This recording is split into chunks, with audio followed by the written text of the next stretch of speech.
چند مصرے اور صاحب میں چاہتا ہوں کہ آپ اس پہ ذرا کلام فرمائیے کہ جو دوسرا باب آپ کا ہے وہ نوافل کے حوالے سے، اور پھر تیسرا باب آپ کا قرآن کے حوالے سے خاص طور پہ، اور پھر شیخ سے جو تعلق ہونا چاہیے کہ حکمت ملکوتی، یہ علم لاہوتی، حرم کے درد کا درما نہیں تو کچھ بھی نہیں، یہ ذکر نیم شبی، یہ مراقبے، یہ سرور، یہ سرور، تیری خودی کے نگہباں نہیں تو کچھ بھی نہیں، خرد نے بھی کہہ دیا لا الہ تو کیا حاصل، دل و نگاہ مسلمان نہیں تو کچھ بھی نہیں۔ جی ڈاکٹر صاحب کیا فرمائیں گے؟ امام غزالی رحمۃ اللہ علیہ سے پوچھا گیا کہ آپ بہت بڑے عالم تھے اور بہت بڑے فلسفی تھے اور مدرس تھے، آپ تصوف کی طرف کیوں آ گئے اور آپ نے بہت بڑی کتاب احیاء العلوم کیوں لکھی؟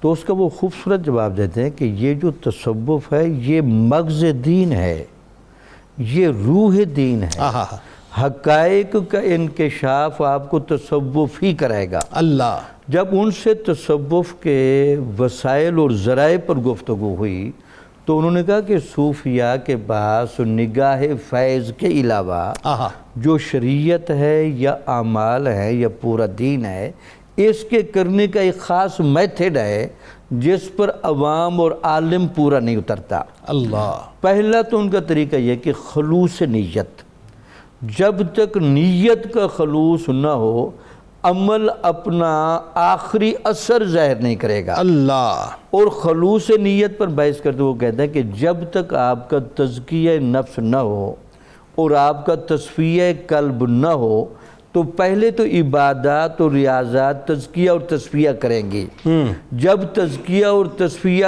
کامل ہو جائے وہاں خلوص نیت کا اظہار ہوگا۔ یعنی خلوص نیت اس کے بغیر ہو ہی نہیں سکتا۔ جب آپ ذہنی طور پر اور قلبی طور پر روحانی طور پر اس چیز سے وابستہ ہی نہیں ہیں اللہ جو آپ کرنا چاہتے ہیں تو وہ فیض نہیں نکلے گا۔ یعنی وہ بالکل حدیث پاک کے پڑھتا ہوا نظر آتی ہے نا یہ بات کہ نیت المومنی خیر من عملہ، من عملہ، مومن کی نیت اس کے عمل سے بہتر ہے۔ انما الاعمال بالنیات، بالکل ٹھیک ہے۔ اعمال کا سارو دار و مدار اس نیتوں پر، کی بالکل کسوٹی پر ہے کہ آپ نیت کس طرح لے کے کھڑے ہیں۔ دوسرا صوفیاء نے ہمیشہ جو عمل کا درجہ متعین کیا، عمل کے 3 درجے، سطحی درجہ، درمیانہ درجہ، بہت اعلیٰ درجہ، اور آپ بہت اعلیٰ درجے پر فائز تھے۔ سبحان اللہ۔ جب تک وہ اعلیٰ درجہ، اب اسی میں دیکھیں نوافل پڑھنا، ہاں قرآن کی تلاوت کرنا، کیا بات ہے۔ اب چاہیں تو آپ عبادت کے بارے میں شاہ ولی اللہ کا بڑا مقصود ہے، آپ چاہیں تو عبادات سے ثواب لیں، جی چاہیں تو عبادات سے قرب الہی لیں۔ اللہ اب یہ جو صوفیاء کی کتابیں ہیں تحصیل اور شاغلین، یہ عبادات کا جہاں طریقہ بتاتی ہیں، میتھڈ بتاتی ہیں، وہاں اس چیز کی بھی دعوت دیتے ہیں کہ آپ اس منزل کی طرف بڑھیں جہاں یہ عبادات صرف آپ کو ثواب نہ دیں بلکہ قرب الہی کی کیفیت پیدا کریں۔ اللہ اکبر۔ تو کثرت نوافل کی آپ نے بڑی دعوت دی، اوابین،